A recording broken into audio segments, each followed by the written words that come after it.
Hey, hello everyone. Good afternoon. This is Ricky Watson. I hope folks can hear me okay. It looks like we are on Facebook Live, so I think we're going to get started. Just a little intro here before we really get to the great stuff. Hello and welcome to our panel discussion. This is a history of resilience, advocating for justice involved Native American youth and their families. My name is Ricky Watson, and I'm the Executive Director of the National Juvenile Justice Network.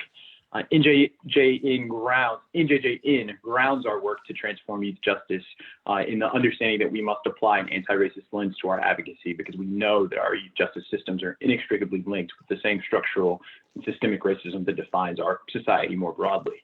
As a result, we're constantly seeking to build power and community with those who are most negatively affected and impacted by our justice systems, and that includes young people, their families, and all people of color. Today, we want to carve out some dedicated space to discuss a unique challenge that Native Americans and youth in particular face in dealing with the justice system, and how advocates must have a comprehensive understanding of their needs in order to address those structural inequalities that they experience.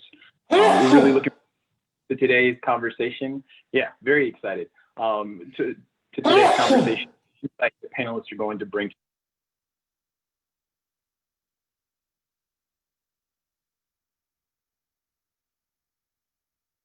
You're muted, Ricky.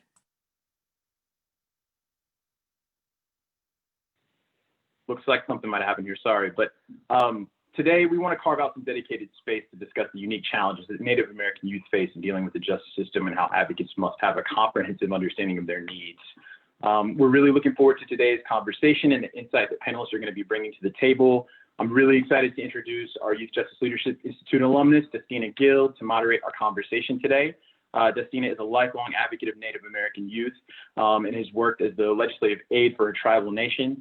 After 9 years of kicking open federal and state doors to expose injustices, demand tribal treaty obligations be upheld, and advocate for Native youth, focusing on Native youth and young adults, Justina established NISHTO Incorporated, which is a Native American nonprofit organization. NISHTO is a Dakota word that means concern for others outside of ourselves. Justina, thanks so much for being here, and I'm going to turn it over to you. Hi, thanks, Ricky. So Tomini Shapiwi, Makiapie, Justina Gill, Rashichi Chaje, Sisitua, Wakpetua Oyate, South Dakota. My name is Justina Gill. I hail from the Sistia Maptuniate of the Lake Traverse Reservation over in South Dakota. We'll get right into it. I'm happy to moderate today's discussion and to talk about the challenges of that the Native American youth face, but also the resilience of our communities, because we don't want to forget that we have survived the generational trauma on us as a people, on our culture, and on our land, but also that we continue through our resistance and resilience. We have a saying, our ancestors survived so that we may live. And hopefully from this conversation, we can identify ways that the community of advocates fighting for the reforms in youth justice space can center the issues and concerns of Native American youth and advocacy. With that, I quickly want to introduce our panel so that we can get into the discussion.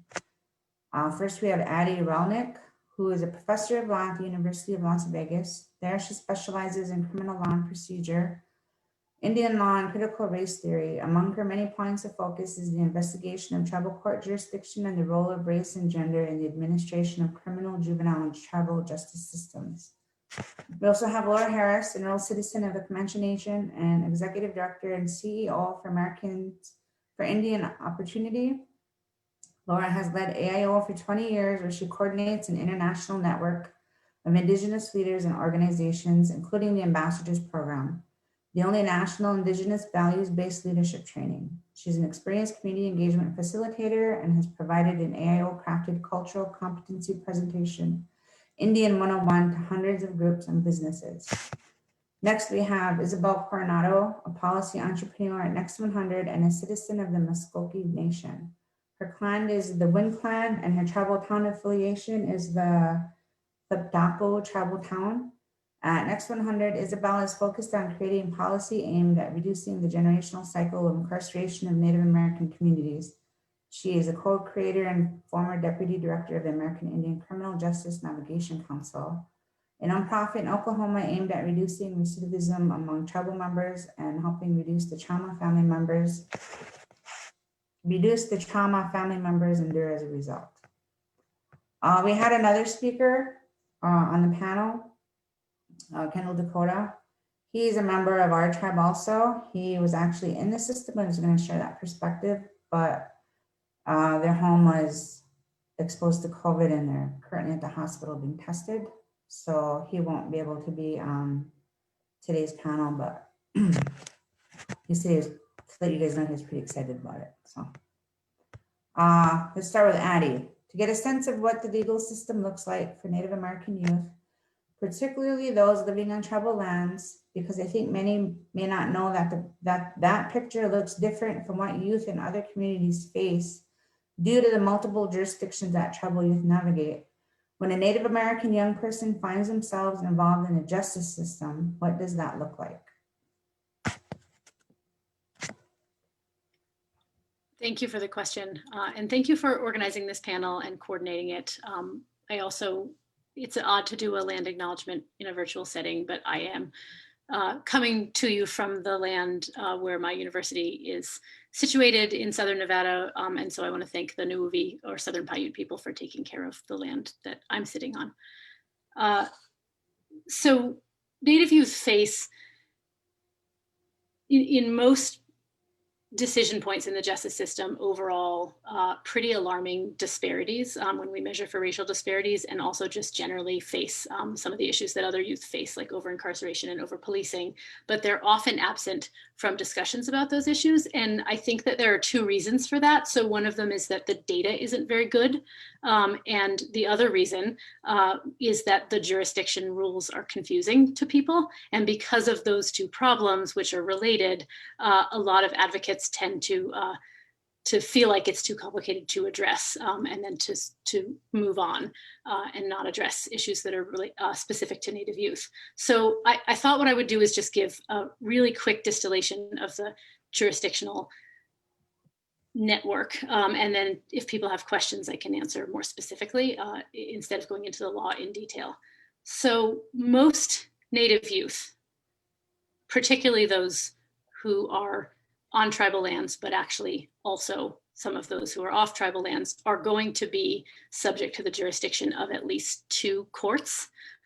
So Native youth may come into contact with the federal system, the state system where they are, or their tribal system, and maybe they are subject to the jurisdiction of multiple tribes, in which case there could be more tribes as well. But generally there's at least tribal, state, and federal. And for most, but not all children, it's two of those three. So either federal and tribal or state and tribal, and that depends on whether certain laws apply. And so what that means, I'm guessing that most of the audience is encountering children in state systems. But if you're encountering children in either state or federal systems, the most important thing to know there, what that means is that probably the tribe has jurisdiction over them. And that's actually true even if they didn't commit an offense on tribal land. It's always true if they committed an offense on tribal land. And so that means that it's important to keep track of whether children are Native and what tribe they are affiliated with. So not just as a racial classification, but also as a political classification tied to a particular tribe, so that the other jurisdiction can reach out and partner with the tribal jurisdiction. That's kind of the main problem. Tribes, why is that true? So generally tribes have jurisdiction over things that their kids do. Always when it's on their land, but actually in lots of cases when it's outside of their land as well. So they have what we would call member-based jurisdiction over many things that have to do with children. And also federal law, the Indian Child Welfare Act requires that states defer to tribal jurisdiction for status offenses. So anytime they're under the care of the foster system as a dependent child or have committed a status offense, the Indian Child Welfare Act actually requires that the state defer to tribal jurisdiction. But most of the time there'll be sort of two sovereigns involved. There is no requirement under federal law that the sovereigns work together in any particular order. So the best practice would be for the tribe to take the first crack at trying to figure out what would be best for the child, and for the state or the federal courts and prosecutors and police to help out. as needed. That isn't the way that it often happens. It usually starts with state or federal, and sometimes the tribe comes in maybe at the end. That's exactly the wrong way, but there actually isn't a requirement in federal law that for most kids that it be done differently. And so I think it's important, again, if you're in the state systems or in the federal system, to recognize that there probably is another court with jurisdiction over this kid. There may be something that's open that they're involved in already. And there is almost assuredly a set of programs that you can access through their tribe, and to make sure that it is the obligation of the state courts to reach out to the tribal jurisdictions to find out what it is that the tribe wants to do with those children, and also what is available. I see a question related particularly to this question from Josh. What about children who are members of tribes that are not federally recognized? Is jurisdiction only in state court for these children? So that's a great question. If a child is either outside of Indian country, right? Indian country is a legal word that refers mostly to reservations, but also some other types of land. If they're outside of Indian country, or if they are, and that would include being under the jurisdiction of a tribe that is not recognized, because a non-recognized tribe will have land that it doesn't count federally as Indian country. Those kids, the primary jurisdiction will often be state court. That doesn't mean that the tribal government doesn't have some authority over them. And so for federally recognized tribes, that means recognized member-based authority over those children. But even for non-federally recognized tribes, that as a matter of that tribe's law and that tribe's understanding of their jurisdiction, it doesn't always require land. They probably have authority over those children, and they might have services and infrastructure available for those children. So there's no, again, federal law requirement for all kids that the states go to the tribes, but it is 100% of the best practice to do so. And it is also the obligation of the state courts to make sure that they are checking for that. Okay, the next question. This is for anyone on the panel. What do you see with Native youth re-entering the communities from incarceration? What specific changes do you think need to happen in order to eliminate some of the inequities and jurisdictional challenges that Native youth face? What should advocates be pushing for?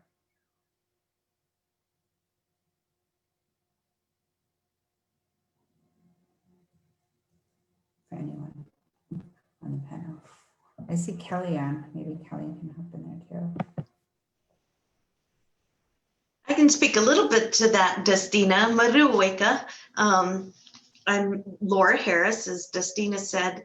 I can talk more generally about what kids need after incarceration when they return to their communities.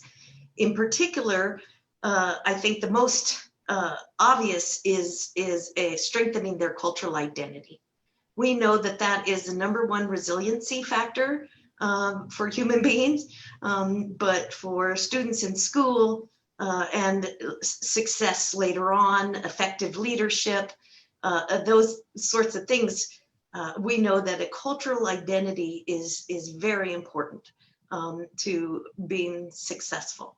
So I think that's one of the key issues, and that's where tribes and tribal governments can really come into play, because they can host programs that are based on culture. I want to add something else to Addie's comments about the lay of the land. There's also urban Native Americans, those of us who live outside of our traditional land base and live in urban and suburban areas. 78% of all Native Americans live in urban areas, and we're very, very invisible population. And our children are invisible in the system. Because we're such small numbers, we often get overlooked, but proportionately to our population, we're almost 4 times more likely to be incarcerated than our Anglo counterparts in cities and in several Western states. But throughout the country, Boston, you can find these statistics just about in every city.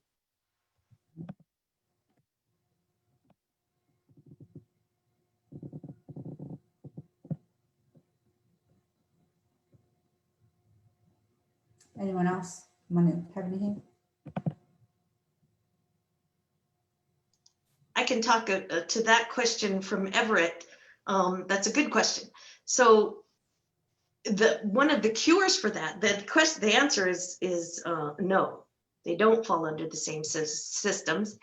There is a divide between tribal governments and their citizens in the city. Some tribal governments do very well at looking after their citizens in the city, and some are very disconnected. We're in the city as a result of US policy of relocation, of moving people out of the reservation and into the cities. So we get disconnected from our culture and our tribal government. But the trust responsibility of the United States towards Native Americans does not stop at the border. All Native Americans who are enrolled citizens of a federally recognized tribe, and in some cases non-federally recognized for some services and some state programs, we're eligible for all programs, and the trust responsibility doesn't stop at the reservation border. I wanted to add something to that answer. One way that I think it is helpful to think about this question of what system has jurisdiction is to remember that there is always more than one, and the question is not which system has jurisdiction. The question is, does the system I'm thinking about have jurisdiction? So if you're asking if a Native kid lives in a city and gets in trouble in that city, does the state have jurisdiction? The answer to that is almost always yes. But it's not only the state. And then the harder question is how the state works with the tribe. So often their tribe will also have jurisdiction over them, even if it wasn't something that happened on tribal land. The children where the state has no jurisdiction are going to be the children who are on Indian country in a non-public law 280 state. That's the legal answer to it. And so for those are sort of on reservation children who are getting in trouble there, where the reservations are not subject to state law. So in those cases, the answer to whether their state has jurisdiction is no, it doesn't. But then there it's the federal government and the tribe. So you still have two often. Sometimes it's only the tribe.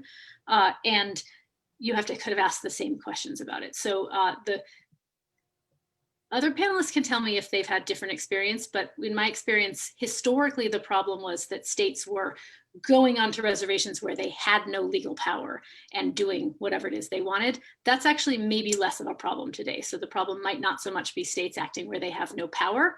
These are situations mostly where the states do have some power, but they aren't acknowledging that the tribes also have power. The next question related to that is from Griselda.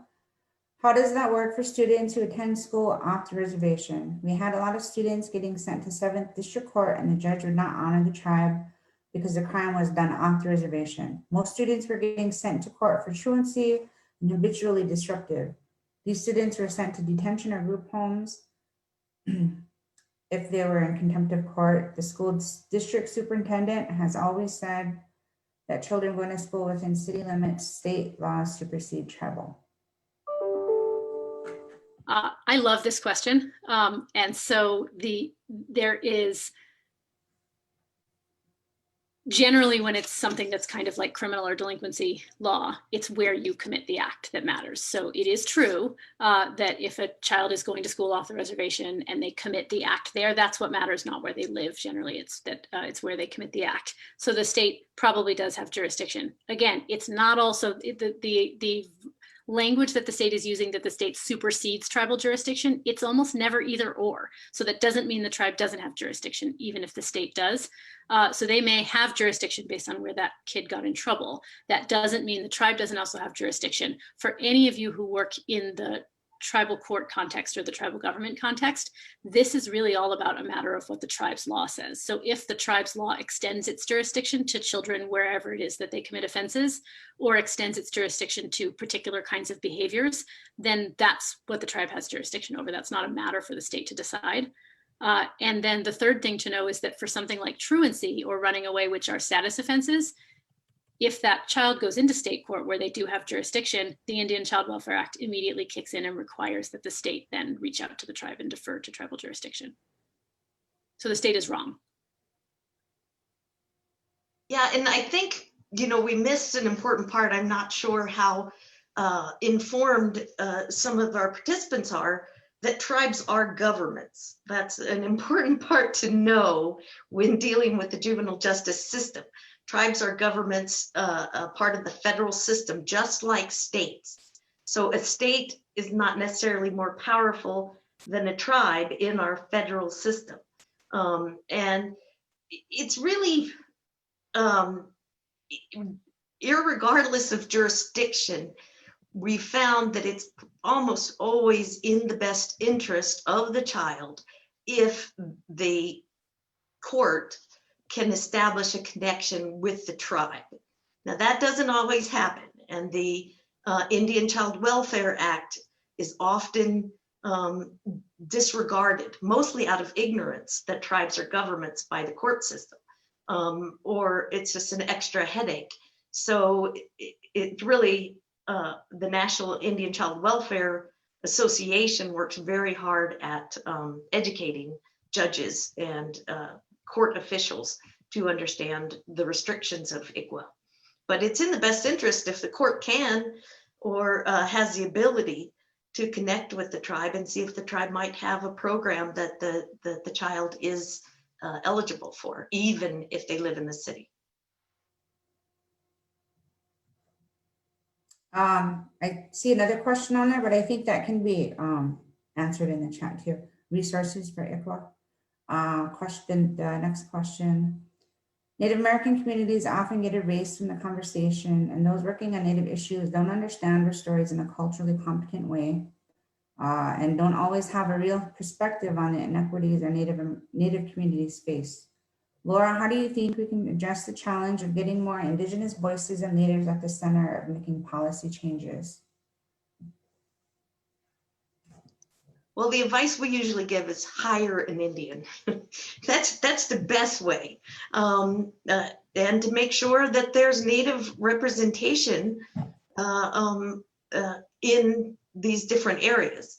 And that could be as easy as a phone call to the folks involved. It might take a little extra effort to ensure that Natives are a part of these conversations and future planning and strategies, because you're going to miss something. We're very complicated. We're a small population, but we're at the bottom of every socioeconomic indicator there is, except for maybe teen pregnancy has changed.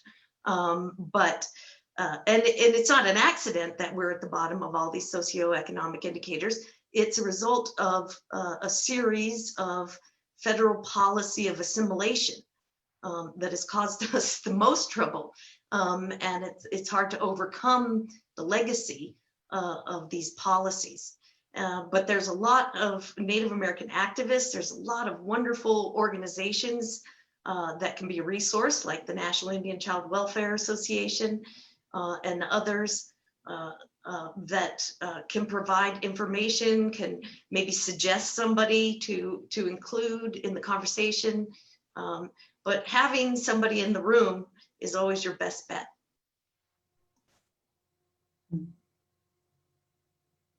This question is for Isabel. I think one of the things that we face is the need for more understanding of the importance of kinship and the whole family approach when supporting Native youth. Isabel, you have a focus on a lot of supporting Native youth who have incarcerated parents. Tell us a little bit about your work and how you've been seeing the whole family impacted by incarceration. Yeah, History Sango. My name is Isabel. So just very briefly, they said in my intro, but I do work for a progressive think tank called the Next 100, which is working to take people from their communities and give them resources, information to really drive the policy change that they see that they want to have happen. So in my particular area, I work on the mass incarceration of Native people, but specifically centering on the children who encounter parental incarceration. My research centers on the children because I just feel like when we're having these conversations about incarceration, we're not centering enough on the children, and they're generally the ones that are the next generation, the ones that we could either continue this over incarceration or we can stop it.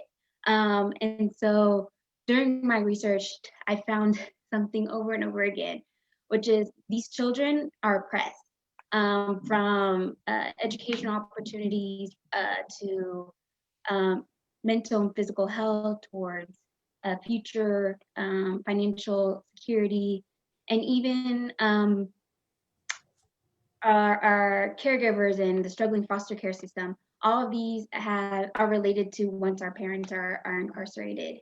And while I don't want to further stigmatize children who have incarcerated parents, but when there is that cycle of poverty, trauma, incarceration, you know, it's more likely that children may or may not face incarceration themselves. And so that's why I feel it's so important that we're focusing on the youth to ensure that they have opportunities to thrive. For example, one thing I'm particularly passionate about and trying to help get passed is the Families Act, which was introduced last week in Congress, that works to divert parents from prison, and it would apply to both federal and state prisons. It puts aside $20 million for states to enact this program, where you're not only diverting parents from prison, but you're giving them resources to better thrive and better not to recidivate. But I know this doesn't cover juvenile systems, which we know youth in juvenile systems are also parents. And so that's what I'm looking forward to, is expanding those programs so they are covering juvenile youth too.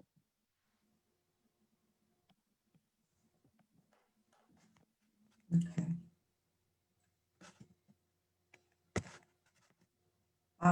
This question's for anyone in the group.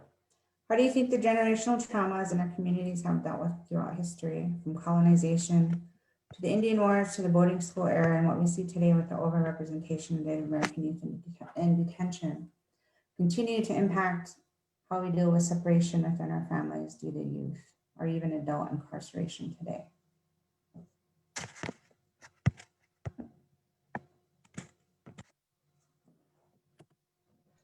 Can you repeat the main part of that question, Justina? How do you think the generational traumas in our communities have dealt with throughout history? I guess from the beginning, when the settlers came to now, how have those traumas been dealt with in our different? I know we have the urban community and we have the on-reservation community are similar in a way, but they're so different too. And I guess there's enough people on here that could give perspective of each. It's interesting that you brought this up, Justina. I was just having a conversation this morning about traumatized people and the nonprofit organizations that we run.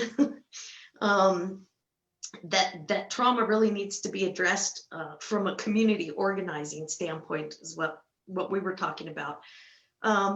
But you know, we're the United States. We pull ourselves up by our bootstraps and as individuals, and we don't usually seek healing. Somebody asked me about healing, and it's interesting because I kind of poo-poo it away. You know, let's get into the action. Let's do these things. You know, the healing will come or whatever. But I think that healing really is important. I've come to learn, because we're still being hurt every day.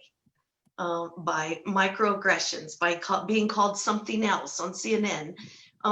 These harms are still taking place against us, and particularly to children. We know that children are all children, not just Native American children, are harmed from derogatory images and stereotypes. So the healing, I mean, the healing can't take place until we recognize that we're still being hurt, we're still being traumatized. And I don't think that we talk enough about how that impacts us. We did some work years ago on how tribal governments, if you overlay family systems on top of tribal government, you can see a cycle of dysfunction. It's fascinating. And we were just talking, you can do the same thing to urban Indian centers. because we're all related, by blood or by relationships, we still, as traumatized people, will often fall into dysfunctional relationships, and we find that that's even true as professionals. We do the same thing. So trauma is a really important, complex issue that I think we have to lay over this. And when we're talking about being incarcerated for truancy, we are disproportionately affected by that because of homes that are in dysfunction. So if your home's in dysfunction, you're not going to school, the answer is to put you into the juvenile justice system. But just another one of those snowballs that happens to our kids in the system. I don't know if I answered that question. Good insight. That was good insight. I'd like to add on. Yeah. I just agree with the trauma and all of that we had been facing the last 200 years. And just by doing my own research on where is this incarceration even coming from, and the reading and what I've done built up is basically genocide. When genocide was no longer an issue, incarceration was the next best thing, to separate our communities, to dissolute our culture, to separate families. These are all systemic things that are continually happening. And I still, while doing this work, incarceration still isn't thought of as a Native issue. And I really feel like we need to be having those conversations. I know on top of that is our lack of, data. The data is not always there, but we do know we have high representation in the incarceration system. And so while we need to be pushing for better data collection, we also need to be talking with, even I feel within our own tribal communities, that incarceration is an issue, and to destigmatize it more, because there are very much stigma that happens around the tribe when convictions are happening, but it's all a result of the systems that have failed us and are continually failing us. I'll just add a little bit to that. I think we may be getting away from this a bit, but generally when Native youth are talked about in this context, it's like the first thing that you hear, and often the only thing, is just all these terrible statistics about how they're the bottom indicator of everything in the world. And then often the discussion will end there. So in our pre-meeting, one of the things that came out is just, it is important to acknowledge that the reason that Native children are at the bottom of all of those indicators is in every instance a direct result of a federal policy. So for those of you who aren't familiar with the history at all, just sort of the most basic example is that the federal government established boarding schools and took a whole generation or two of people to boarding schools to sort of re-educate them and punish them for being Indian and turn them into white people. And they were often violent, and there was abuse, and it sort of mixes up the idea of education and assimilation and violence altogether.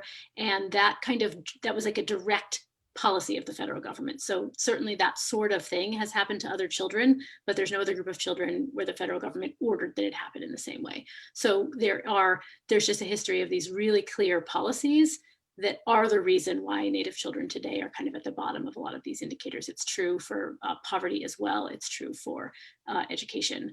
So that's one thing. But it's been interesting. I've been doing this work in juvenile justice for 15 years or so. And it's only the last maybe 5 years that the discussion has really centered around trauma. And I think that started with advocates for Native youth. So now other children, and in juvenile justice more generally, we're talking about children in the system as traumatized and the system as often criminalizing the trauma. That's so true for Native kids. And what I mean by that is if you look at the couple of offenses for which they are overrepresented sort of at the beginning stages, they all have to either do with alcohol and substance abuse directly, or they're sort of these survival type offenses like running away. And those are the ones that they're getting in trouble for more often, not, so even though violence can also be an outgrowth of trauma, there's sort of a really direct link to kids acting out or trying to kind of cope with whatever trauma they're facing and then getting in trouble for it. So it's been a hard thing for me to think differently about, but we know that the way that we're sort of all taught is that you deal with these problems by first getting the kid in trouble so that they can come into the system and get services. But what if we didn't do that? So what if we didn't have to get them in trouble and bring them into that system? What if we could give them those services in a different way?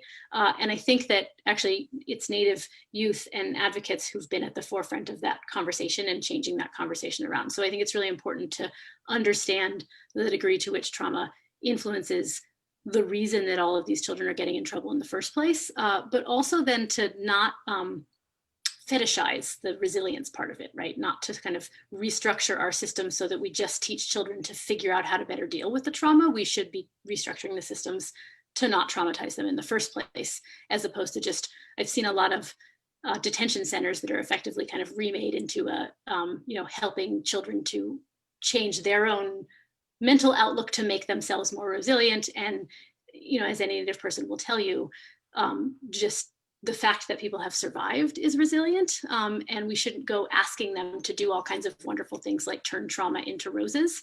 We should stop traumatizing children, and we should recognize that whatever they're doing, even if it involves running away from home and getting in trouble, is a form of resilience. I think that understanding how there's so much stacked trauma in our communities.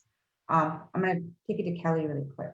Yeah, well, thank you. I'm here in Albuquerque, and I used to work with a program called the Sacred Circle. Buju Michibikizi Manaduma Kwaikwe. I come from the Anishinaabe Nation. And I want to come from an attachment perspective, because when there's healthy attachment, a child learns how to soothe themselves, right? They learn those self-soothing techniques. And when there's unhealthy attachment, that's when we see a lot of these addiction situations where they're seeking out something to soothe themselves. And when we look at the indigenous peoples, there's been so many moments of broken attachment throughout the generations. So if we talk about a situation like the long walk, where a woman who has a young baby or is pregnant and has no idea what tomorrow will bring, this child there might be a lot of fear and concern around this pregnancy. And so this child is born in a time of disruption, right? A time of fear. And then you have the Indian Wars, where all of a sudden all the men from the community are removed. And then the boarding school era, as was just recently spoken about, right? So there's all these moments of broken attachment within the generational structure, which affects a person's ability to learn those healthy coping skills, to be resilient, right? To be able to handle the ups and downs of life. And here in Albuquerque, they did a needs assessment and looking at the indigenous youth that were incarcerated. And what they found, one of the most insightful things, was that by the age of 10, the child had lost 5 significant family members in their lifetime. So, and these were primary caregivers. So by the age of 10, they've learned that the people that they needed were taken from them in one way or the other. And when you think about how that creates kind of pervasive depression and this level of just sadness, I mean, that's what's really weighing on our communities and our children.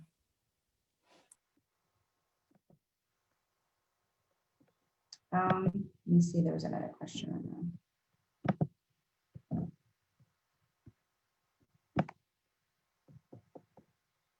Sorry, I lost my paper. It's important that we learn from our history of resistance and resilience to push forward. I'll ask everyone, what are some of the lessons from our various tribal communities' abilities to keep our culture alive despite all of the challenges we face? How can we apply those lessons to our advocacy today? I think this one came very clearly to me, even just recently, as Addie was just talking about Native youth and resilience. And so it's not all, like for myself, mom was incarcerated, my father was incarcerated.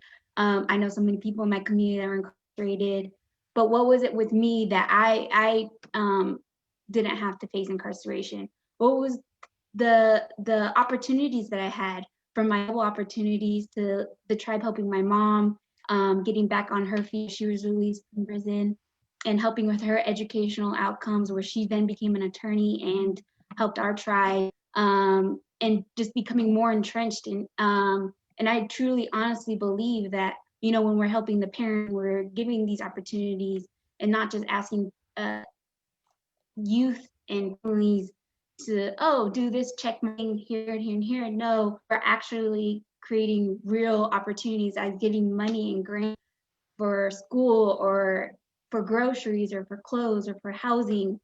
That's what really helps breaking these generational cycles. And I've seen it in my own life, when I've needed it most. Although I'm still in student and I'm still facing these other things that are now, you know, this new age thing, you know, ensuring that, you know, there is resiliency. And I'm on a board with a whole bunch of other Native youth doing amazing things in Indian country, and the trauma that they've gone through, but are creating programs in their communities or advocating for their communities. It's so helpful. And something that we say is, you know, we hear one bad thing about a Native youth, and it travels quicker than the 10 good things that we're doing out here. And secondly, another really good lesson, of course, is from growing up in my tribal community, is service.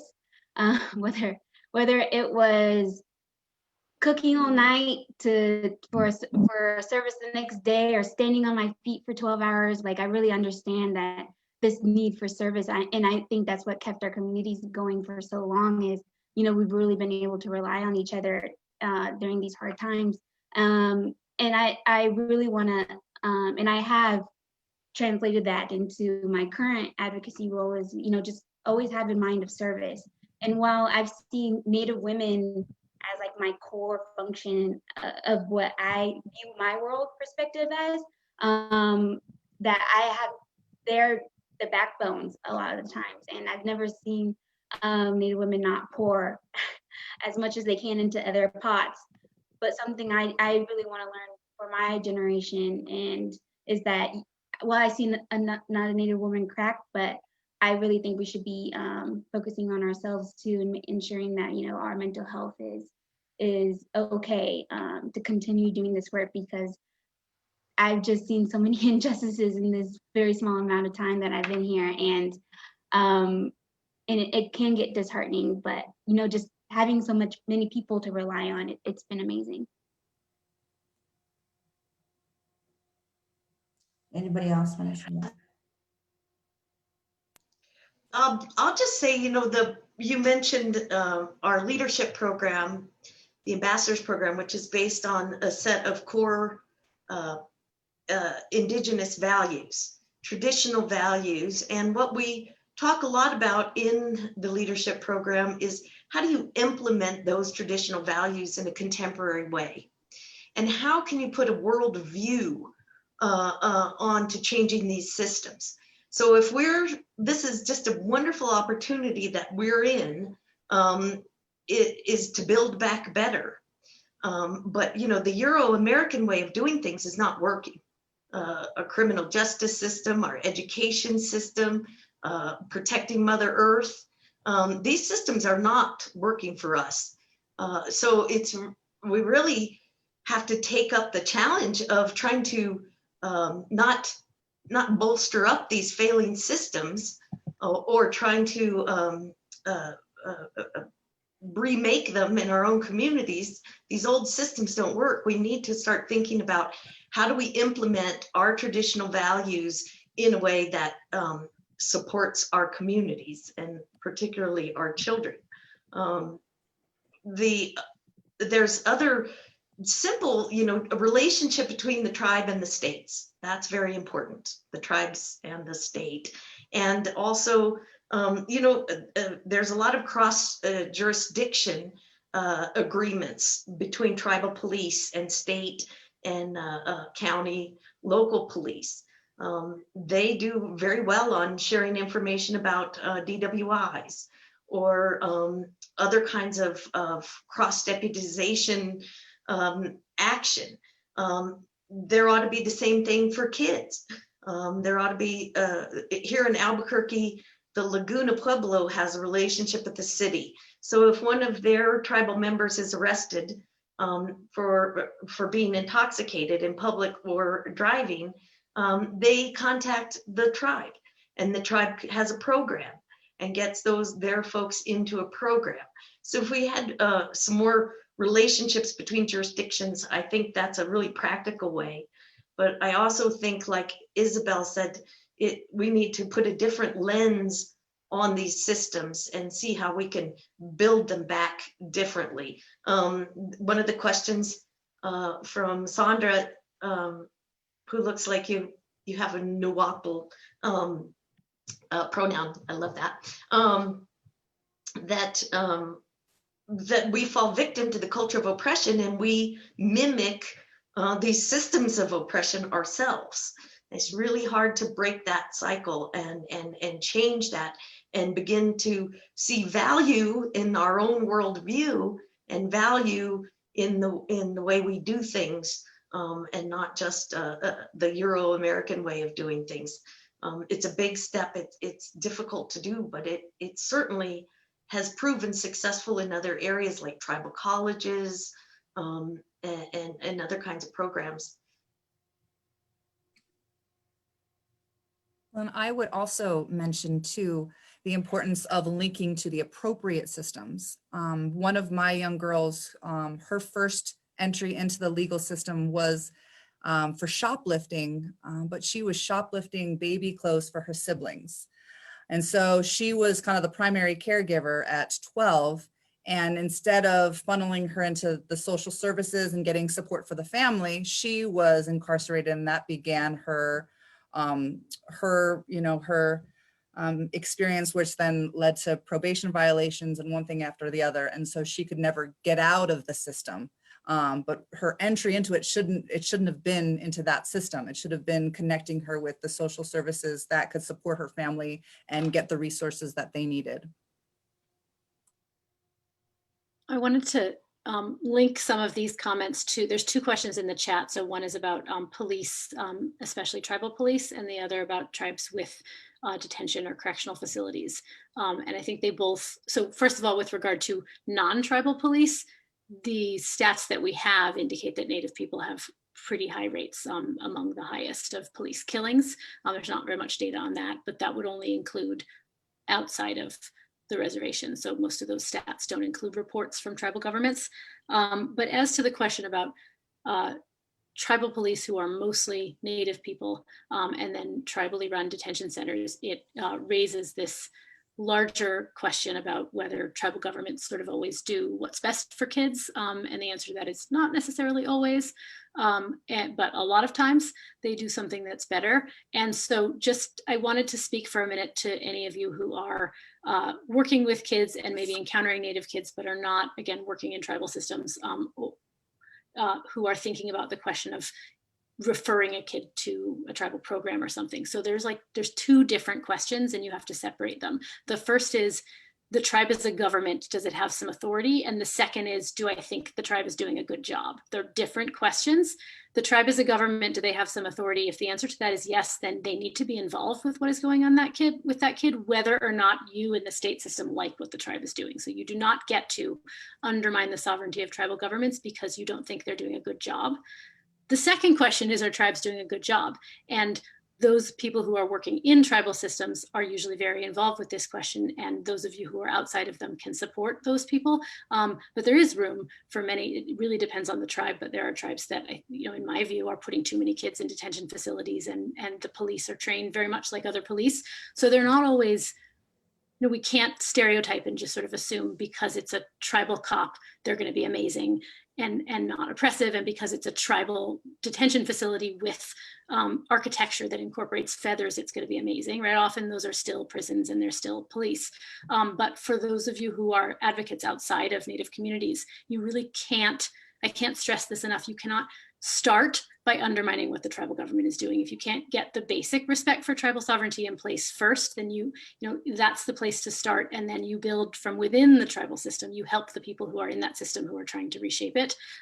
You don't try to use that as a reason to undermine tribal jurisdiction. I have seen it not just in this context, in other contexts as well, but the first thing that many people will do when they're not happy with the way that a tribe is behaving is try to argue that the tribe doesn't have power, and that has really damaged the rights of tribes. That's a really good, important point. I'm chiming in my 2 cents. The history of resilience and one thing I've noticed, or I push learning this from AIO as an alumni of the program, focusing on our strengths. You know, we say a lot how we're at the bottom of this or the bottom of that. Trauma is in our DNA. You know, all of those are true things, but so is resilience and so is strengths. And we need to have those in the conversations when we work with our kids too. You can't just say you're poor, beaten, brown. You're also strong. You come from strong roots. And you can find somebody in the tribe who can help you navigate through what, you know, depending on who the tribe is, what the different cultural protocols they have to give those things to bring in for the children. And it might not always be tribal government. Usually there's an organization or just grassroots people in those areas. Like AIO is a really good, you know, for down the Southwest area, to bring in to help you navigate through. And how do we help these kids do that? You know, here, what we do, and we have kids who come home from the various kinds of systems, we pair them up with an elder or a cultural person who's in their mid-30s, but somebody who is a mentor type person, and they just spend the day with them. They put the sweat together, they're putting a teepee up, they're gathering medicine, they're getting sage, they're cutting wood, because what we're doing is helping them get part of their roots back, because at the end of the day, they go home, they've heard lessons, they've heard stories, and they feel better about themselves, because that's how we talk with our young people. And that does a lot more than you believe. And the resources are out there. That was another question. We wanted to open it up to everybody. So I guess really quick, there is a network out there. If you have questions on any of that, who, how, whatever your location is, put it in the chat, and I think we could help guide you, whoever that is. We're running out of time, so we wanted to open it up. If anybody wants to raise their hand, we're gonna let you, I guess, ask the question.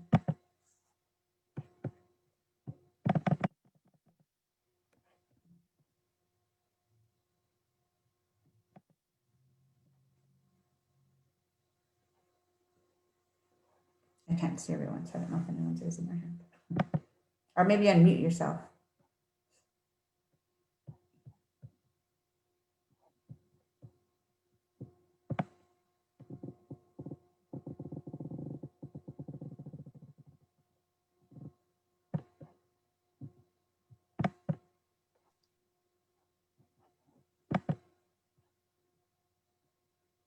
Justina, while we're seeing if anybody has questions, Addie put some good resources in the chat. I know somebody was asking about resources. There are a lot. AIO is happy to connect you with resources, or, you know, give you contact information, help you make connections. That's kind of what we do. So feel free to reach out. We're aio@aio.org for email, and I'll put that in the chat too. But Addie probably has the best specific resources. Ours would be a little more general.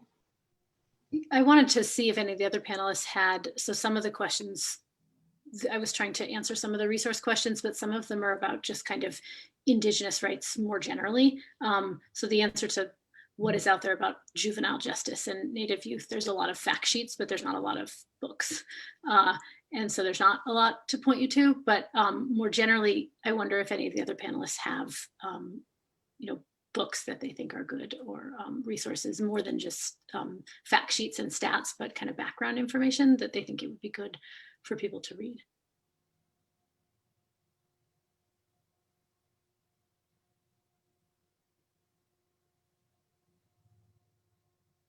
There's some great organizations that have a lot of general resources on their web pages. Native Americans in Philanthropy, First People's Fund, Illuminative.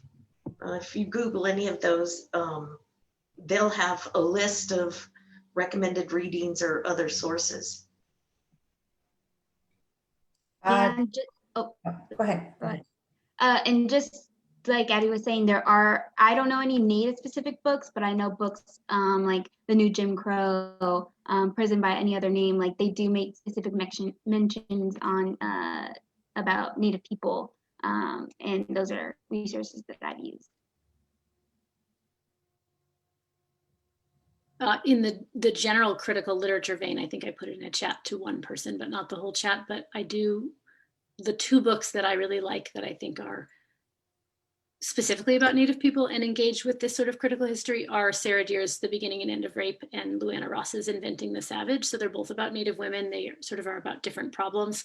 They're not about kids specifically, but in terms of the kind of history of colonization and criminalization and imprisonment, they both, I think, do a really good job.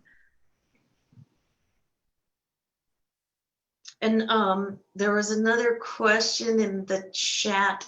Is pairing an elder something that happens only in certain tribes, or is that a standard across all? There's no standard across all.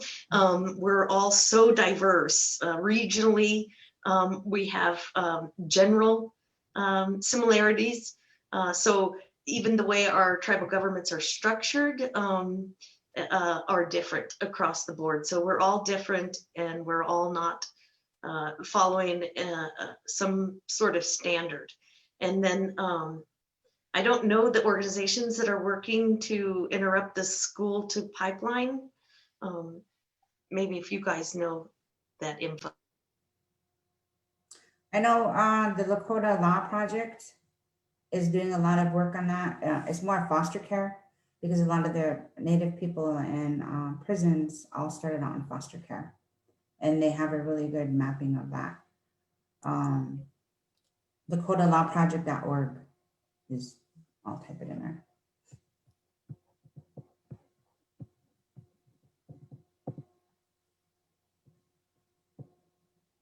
And if you're not sure of like how to contact the tribe or who to contact, we usually just call and ask for the chairman's office or the president's office, and just say, I work with Native youth.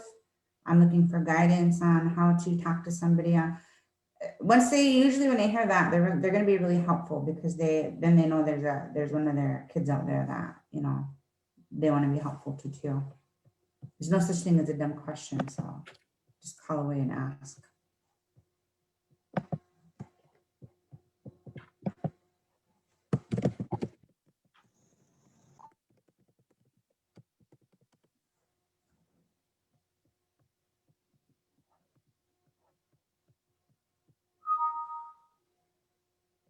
I don't know if there's any more questions.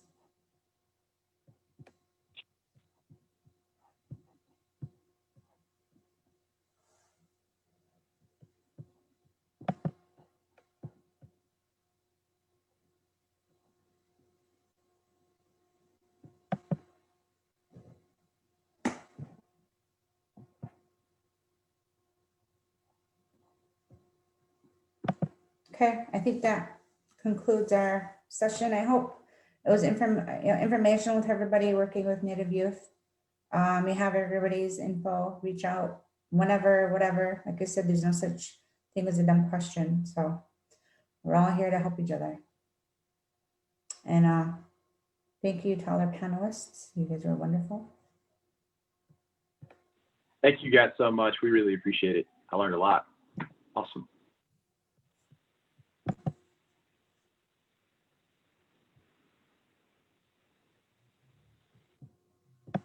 Thanks, everyone. We'll see you next webinar. Stay tuned to our website, our email newsletter, our social media for upcoming conversations like this. So thanks so much. Thank you.